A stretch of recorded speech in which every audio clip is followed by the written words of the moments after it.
Thank you all for being here. Yeah.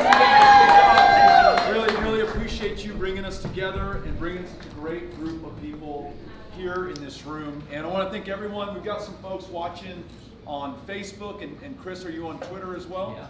And on Twitter. And one of those watching on Facebook right now is a neighbor of yours named Annette. She works at the gas station just up the street, and I had been holding it since Weatherford, and I really had to go to the bathroom.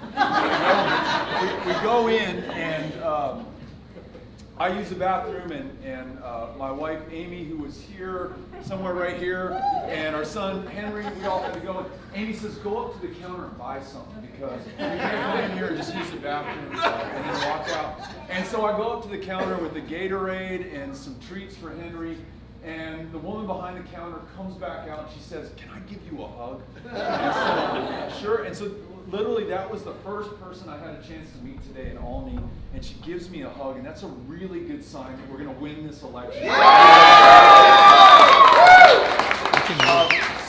Annette, if you're watching right now on the live stream, thank you for the hug. That was the best way to start our visit to Young County today. We want to thank you all for coming out in such great numbers today, of all ages, from all over, and some who I know have come from other counties as well to be with us here today. It means the world to us, and it is so important that we have a chance to be together face to face.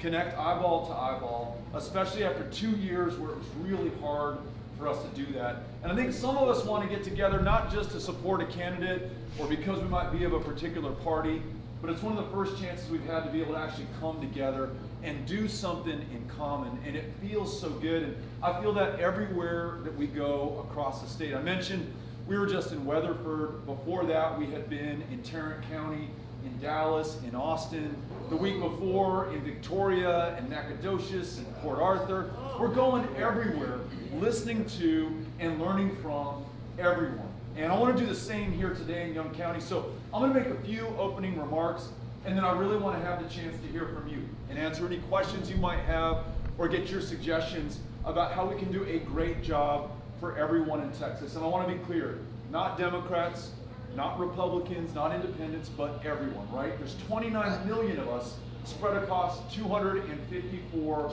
counties, and we have a chance to do something great by and for one another. Let me give you a few ideas that I've been hearing from your fellow neighbors across the state of Texas. This is one that comes up no matter where I go, and that's the idea of jobs and making sure that we're creating the kinds of jobs that we want our kids and our brothers and sisters and our parents and grandparents, for that matter, to be able to work jobs that pay a living wage. 4 out of 10 working Texans today do not make a living wage. That means that the one job that they have doesn't pay enough for the rent or the mortgage or to put food on the table, so they work a second job, sometimes a third job. Sometimes they're dependent upon public assistance. Sometimes, and this is unfortunately the case for far too many, they're sleeping in a shelter or on the streets, or don't have a consistent place to lay their head every night. We want to make sure that the jobs that we create really pay. And in a state where the minimum wage today is $7.25 an hour, we're going to need to start by raising that minimum wage. So anyone working full-time doesn't have to work a second or a third job just to make ends meet. Now, that's not an idea that Democrats love or Republicans love. It's just a basic, common Texas value. You work hard, you play by the rules, you should be okay going forward, right?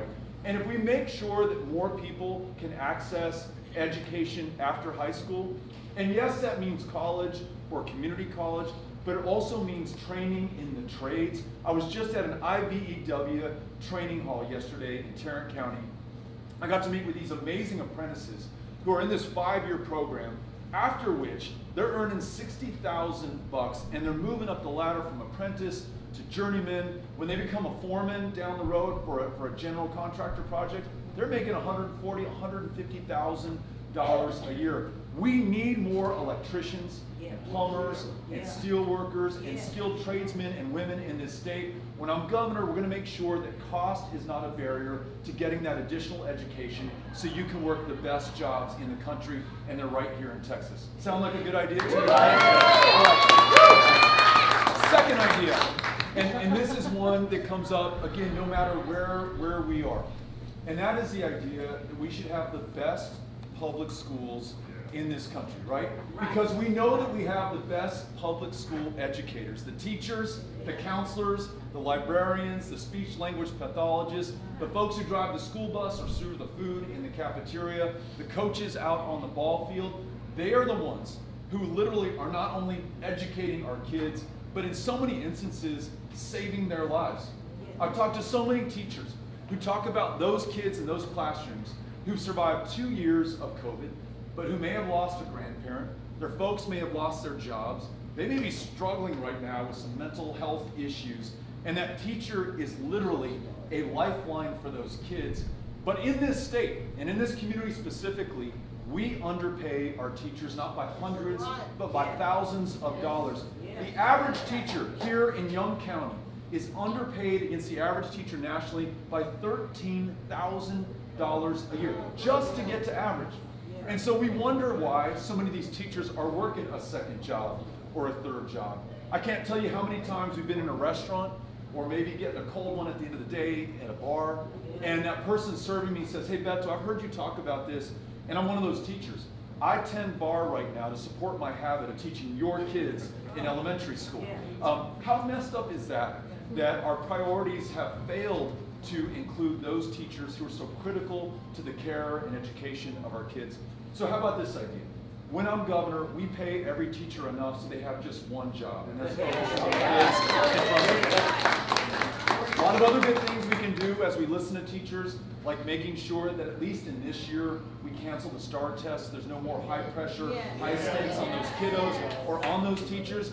And standardized testing going forward, let's make sure that it's more of a diagnostic. Where do we need help? Where are we seeing best practices? Where can we amplify the good and help out where we're struggling? That makes sense, and again, doesn't define us by party. So that second big idea, world-class public schools in this state. The third one, let's do the right thing that every single one of our bordering states has done, including right up north of us here in Oklahoma. They've all expanded Medicaid. They've taken the offer given by the federal government where they say, look, if you'll give more people the ability to see a doctor, to fill a prescription, to be able to see a mental health care provider, we'll pay 90 cents on the dollar. That's the deal from the federal government. You pay 10 cents, Texans, and we'll connect more people with that care. We bring 1 million more of our fellow Texans onto the rolls. We recruit and attract and retain more doctors and nurses and mental health care providers in communities like these. We'd keep more of our rural clinics and hospitals open. 24 of them have closed in the state just since the year 2005.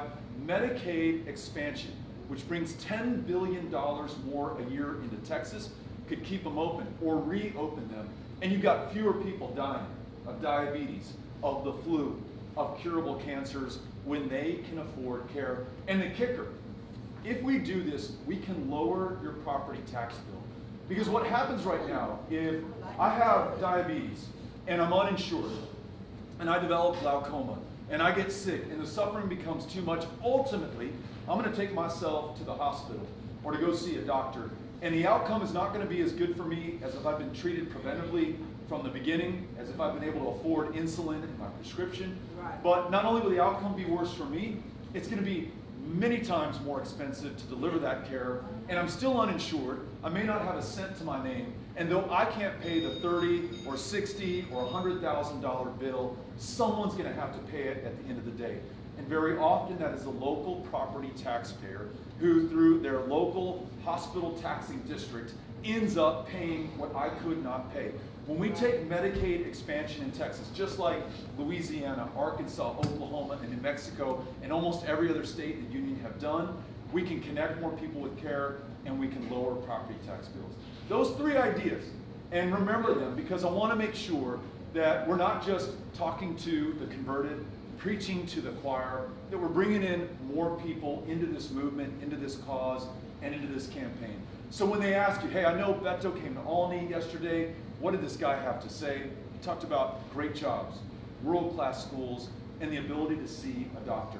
I think that not only reflects our priorities in this state, but it offers us the perfect contrast to the guy in the highest position of power today, who instead of working on any one of those three things, is pitting us against one another, further dividing this already fractured and polarized state.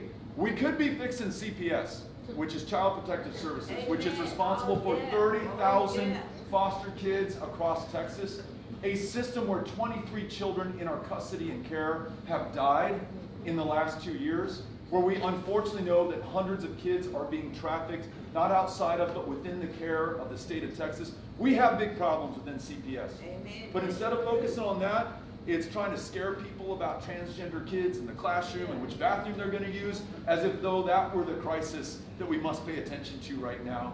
Instead of denying women their constitutional right to make their own decisions about their own body, we have a $10,000 target on the back of anyone who assists any woman in making her own reproductive health care decisions for her own life.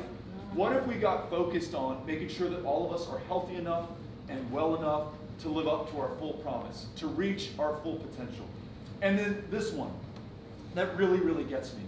In the proudest democracy on the planet, one where our veterans have been willing to put their lives on the line to defend it, one where far too many have lost their lives in pursuit of it. In this state right now, it is harder to vote, or to register to vote, or cast a ballot, or participate in our politics than any other state in the union. And to put an exclamation mark on this point, just a few weeks ago during the primary, and I don't know which party this person belonged to, a 95-year-old veteran, which means he served in World War II, which means he fought fascism half a world away to defend democracy at home.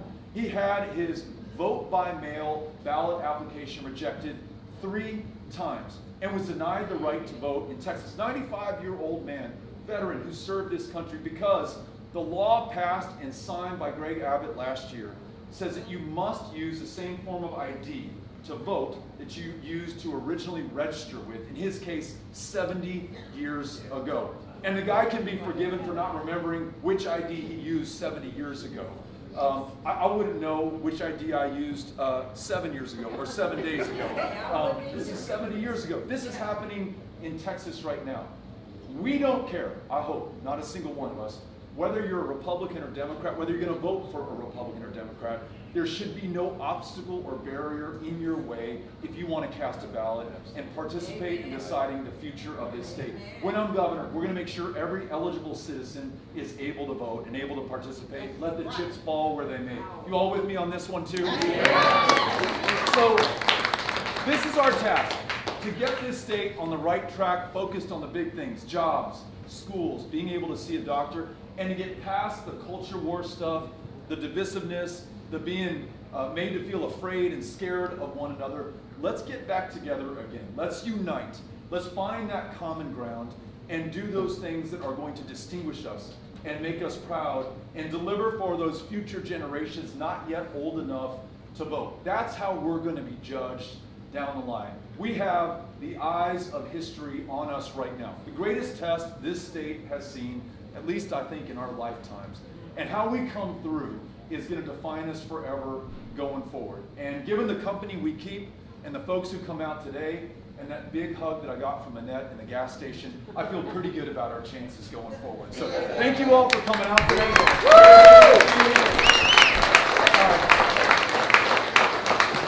I really want to make sure that I have the chance to listen to you as well and to answer questions or hear your ideas. If you'll get Cynthia's attention, Cynthia is the leader of our operation on the road. She'll bring you the mic so that everyone can see you. If you don't want to use the mic, you don't have to. And we'll get as many voices into the conversation until Cynthia says that our time is up. Go ahead. Hey, welcome. Thank you. Here. How should we respond to questions from people that say, Beto's going to take your assault rifles? Come and get them. How do we respond to that? Thank you for asking the question. The question's about what do we say when folks talk about guns and the Second Amendment? Quick answer first, and then longer answer in a second. Quick answer is Beto will defend the Second Amendment, but he's also going to do a far better job than we're doing right now in protecting the lives of our fellow Texans. Things like universal background checks, safe storage laws, extreme risk protection orders. These can prevent and avert school shootings, shootings in Walmarts, shootings in our churches, Shootings that we're seeing all over the state, which has 4 of the worst mass shootings in U.S. history, and they've happened in just the last 5 years. Longer answer. You all heard what I said on that debate stage in 2019. I said, yes, we're going to take your AR-15s and AK-47s. I said that because we just lost 23 people in my community who were murdered with somebody with an AK-47, which was a weapon originally designed for use on a battlefield. Its intended and designed purpose is to take an enemy soldier down. That high impact, high velocity round, when it hits your chest, it destroys everything inside, all the organs, all the tissue. You bleed out before we can get to you and save your life. I don't want to be graphic, but I think it's really important that we understand what this weapon does to people and why I feel the way that I do. Meeting with someone in University Medical Center who was waiting to see if her husband was going to make it on the very day of that shooting on August 3rd, 2019. She came up to me and she said, Beto, why does anybody need to have a weapon like this? And that question and my accountability to answer it honestly, regardless of the political consequences, has stayed with me ever since. So I want you to know where that came from. And maybe to put it simply, if it is a weapon of war, if it is a military weapon, leave that on the battlefield. For firearms that we use for self-defense, for hunting, for collection, for sport, we have a long, proud tradition in Texas of using them responsibly. Let's continue with that tradition, look out for one another, and defend the Second Amendment. Thanks for asking that question. Hey, so I'd like to hear your short-term and long-term goals for weatherizing our systems in Texas. That way that we're not having major outages like we were last year or February. It's so hard for us to understand how the energy capital of the world, the state of Texas, that has secured the energy independence of America, right? With these amazing oil and gas jobs that have freed us from having to go to war in the Middle East to secure our supply lines, how we can run out of power when the temperature drops. We know it gets cold in Oklahoma, in Iowa, in Nebraska. Their power doesn't go out when they have a winter storm. Why did it happen here? And you just asked, what are we going to do to winterize and weatherize the energy supply and the grid? That's the answer to the question. If we had weatherized the gas supply, which was the primary culprit in the power outages that we had last February, the lights would have stayed on. The heat would have kept running. Our pipes would not have frozen and then burst and destroyed our homes. We wouldn't have lost more than 700 Texans. An 11-year-old boy who froze to death in his home because his mom could not pile enough blankets on top of his body. A veteran who served in Vietnam who could no longer charge his oxygen tank at home because there was no electricity, who went out to his truck and died of hypothermia there. This happened hundreds of times over in the state of Texas. And to your question, it will happen again when we have more extreme and severe weather unless we make changes. And what are those changes? Weatherizing the gas supply right from the wellhead where it froze last February. It's going to require an investment, but we're going to make sure that that investment is made. We will not be bought off, as the current governor has, by those who made billions of dollars in illegal profits while people were freezing to death in their homes. We're just going to do the right thing and protect people.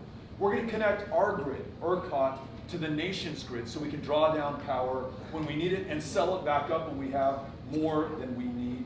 And we're going to put a cop on the beat, an independent market monitor, so that no one can ever again sell gas at 200 times the going rate, which is exactly what happened. Brazos Electric, just one utility, took $2 billion in debt and had to file for bankruptcy. We're in the midst of those proceedings right now. So if we have someone who's looking out not for their donors, but for the people of Texas, we're going to be able to keep the lights on. And last point on this, you are all each right now paying higher utility bills because of this. On average, $45 a month more this year, next year, and every year for the next 20 years to pay back the $11 billion that was stolen from all of us by these energy companies who charge these illegal, exorbitant rates. When I'm governor, we're going to go after them, we're going to recover the money, we're going to return it to you, and we're going to lower your bills in the process. Thanks for asking the question. Appreciate it.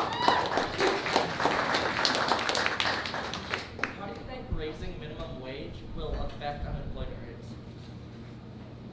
I think raising the minimum wage is going to not only improve conditions for workers in Texas, I think it's going to be easier to keep people on the job. It's really, really hard right now to find and retain the talent that we need, no matter what kind of business we're running across the state of Texas.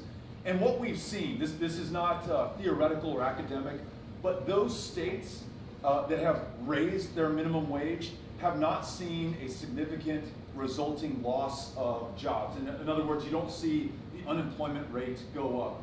It comes back to a basic question of whether we think there should be a minimum wage at all. And I know there are some market purists out there who think, just let the market decide. If someone's willing to work for $3 an hour, let them knock themselves out.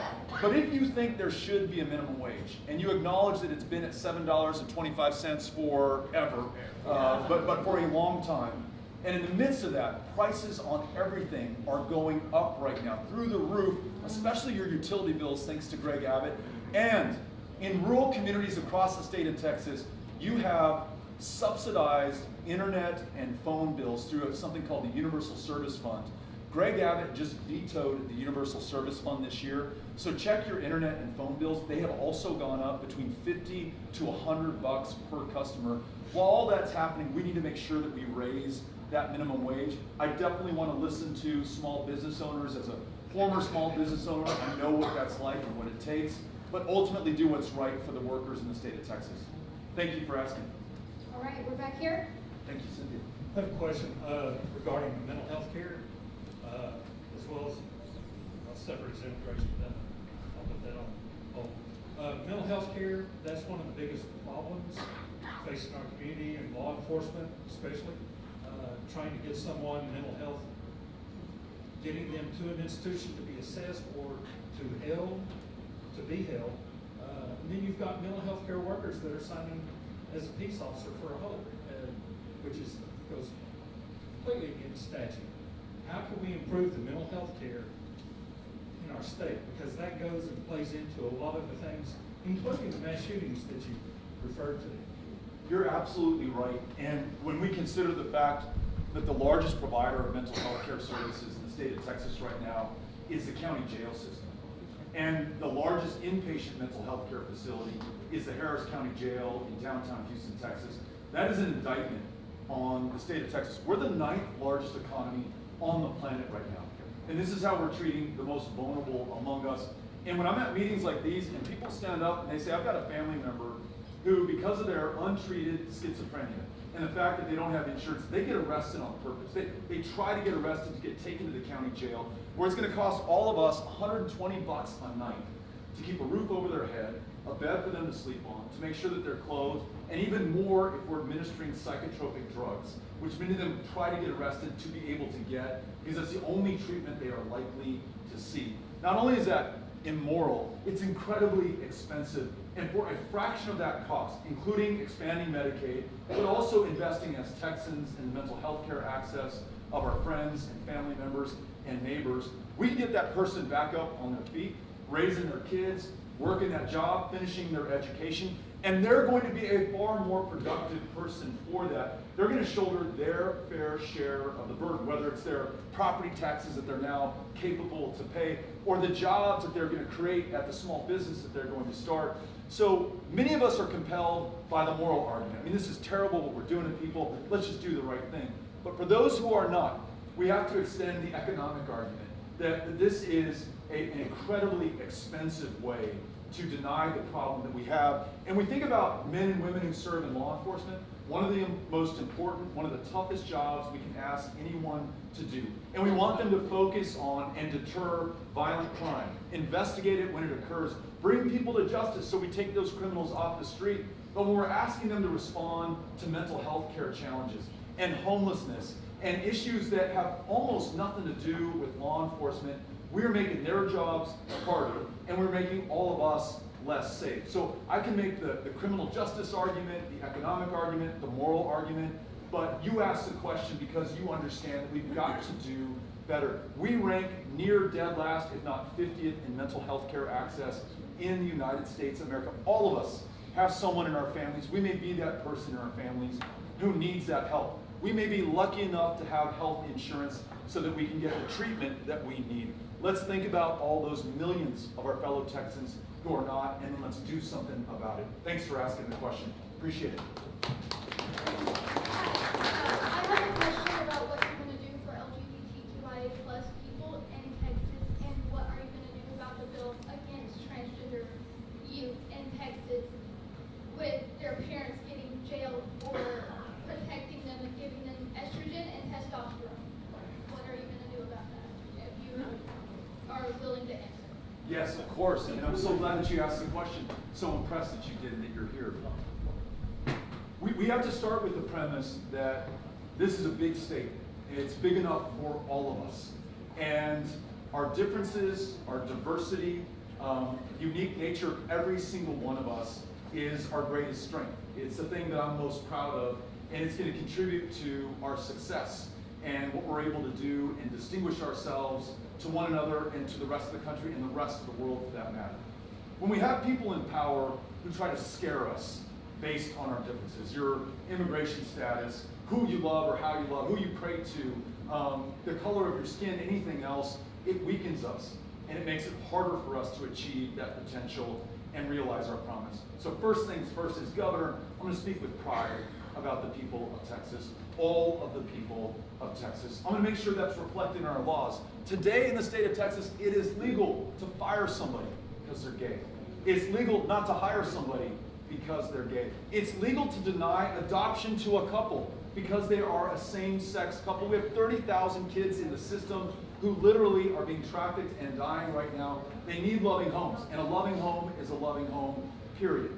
And on this issue of trans children, you know, listening to those trans children themselves and their families and their parents, what they go through just to navigate the changes that are taking place and the emotional toll that takes on their family.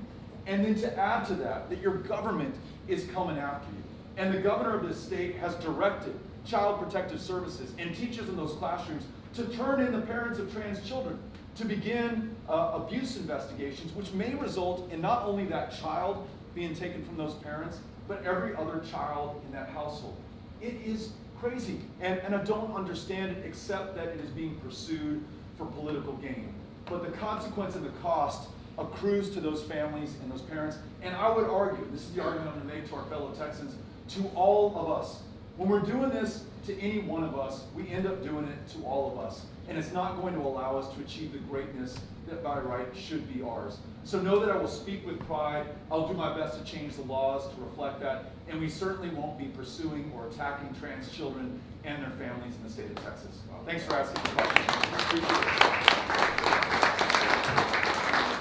I have two college students on the phone with me. They're in Paris. One is studying and one is visiting. Paris in North Texas, near No, Paris. But they're both Texas students, Texas voters in college, and Beto fans. And so Awesome. I was wondering if you could give a shout out to Carmen and Audrey. Carmen, Audrey, I'm trying to think of any French I know. Bonjour. Thank you for supporting us, and I bet you all know there are hundreds of thousands of expatriate Texans living abroad who still have voting rights within the state of Texas. And if the two of you could be our lead in connecting us with those Texans who have voting rights overseas and make sure that well before October, they know exactly what they need to do to request their vote by mail ballot and then get that in on time, they could provide the margin of victory that in 2018, we lost by only 216,000 votes. We're going to have to make that up by meeting people where they are, including sometimes overseas. So thank you all for keeping the faith out there. Hurry back home, and we'll see you soon. Thank you. Au revoir. Yeah. I'm not sure exactly how to ask this question, except there's some things going on in school libraries and school classrooms, a denial of the truth about Texas's record in regard to race and the atrocities that happen. And I just kind of want to know what your position is on that critical race theory, because the dog whistle is out there from the people in power, and it's going to take a loud message to overcome it. You're absolutely right. I think about this. In my hometown of El Paso, our hometown, there was an extraordinary young woman, all of 18 years old, who graduated from Douglas High School which at the time was the only high school she could attend because as a black woman in a segregated school system, there was no other option for her in El Paso. She graduates valedictorian, head of her class, tries to enroll at Texas Western College, now known as the University of Texas at El Paso, and is denied entry based on the color of her skin. So she hooks up with this outfit called the NAACP, enlists the aid of a little-known attorney named Thurgood Marshall, and they contest her rejection at a federal district court. And the judge in that case not only ordered the integration of Texas Western College, but he ordered the integration of all public higher education across the state of Texas. Her courage and her tenacity, I can just imagine what that's like as an 18-year-old. And to be an African-American woman at that time, where you still have so much open racism and violence directed against you, to have the courage and publicly to go do that, she produced extraordinary change.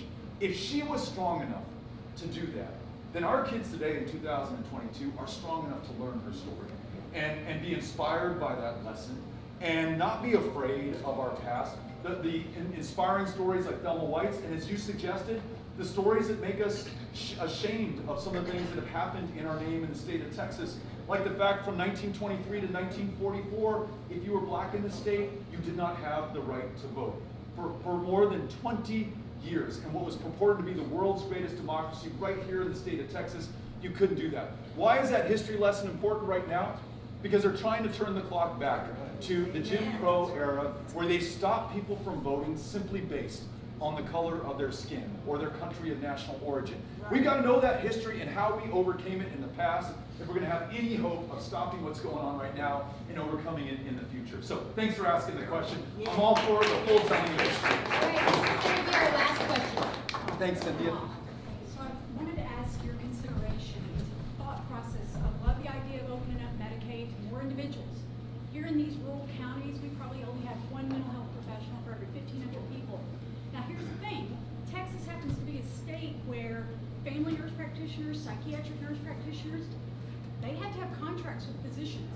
Now some of those PHMPs and those family nurse practitioners, they can go to other states where they can practice without having a contractual agreement with a physician in which they pay. We do not have enough private practice people to support the influx in this huge state. If you want a psychiatrist, yeah, you can go through MHMR. That's the Texas government. You can go to Wichita Falls and maybe get an appointment. Abilene, Fort Worth. I want you to consider the lobbying power of the American Medical Association versus some small American nurses, something, you know, the AMA. If you would consider looking into that, let's stop those contractual agreements. Let's let the primary mental health nurse practitioners have a stake in this area. And increase their scope of practice so they can actually take care of people. Sure. If we had a perfect world and we had don't enough have enough primary practitioners physicians, now. we could probably do that. But we are one of the least served states when it comes to medical care, the least insured in the country for sure. And there are some parts of the state, my hometown of El Paso, perhaps where we are right now in Young County, where our doctor to patient or nurse practitioner to patient ratio is on a third world level, not befitting of the most wealthy, most powerful country, the most medically advanced place the world has ever known. So I like that idea a lot. I'd love to follow up with you, to make sure we get our contact information. And then just one last idea. We were in another rural community in Pecos County, in Fort Stockton, having a conversation just like this, and the issue of Medicaid came up, and someone said, look, Medicaid expansion sounds great, Beto, but no one takes Medicaid here. We don't even have doctors in this community. And this young man raised his hand. He said, I'm a doctor. I'm in this community. I take Medicaid. I'll even see you if you don't have insurance. I just want to make sure that you're okay. And I asked him his story afterwards. He'd grown up in Pecos County, graduated from Fort Stockton High School, went to college but could not afford medical school. And back then there was a program called the Rural Scholars Program, where if you agreed to come back and practice medicine in the county that paid for your medical career for 6 years, you would not have to spend a dime getting that education or take on hundreds of thousands of dollars of debt. So the requirement was you come back to Fort Stockton for 6 years, we'll pay for medical school. When I met Alden Velasquez, he was in his 8th year back in the community. He wasn't going anywhere. When I'm governor, we're going to reinstitute that program so that we grow our own here in Young County and they return here to practice medicine, but not just doctors, mental health care providers, nurses, nurse practitioners, everyone who's essential to the delivery of care in this state. So I love your idea. Let's add even more to that going forward, and let's make sure that everyone's healthy enough and well enough to live to their full potential in this state. Thank you all for coming out here today. So grateful. And looking forward to coming back. Thank you. Yeah, if anyone would like to take a picture and post this on their social media platform of choice, we would love it. So I'm going to be right over here so we can do that.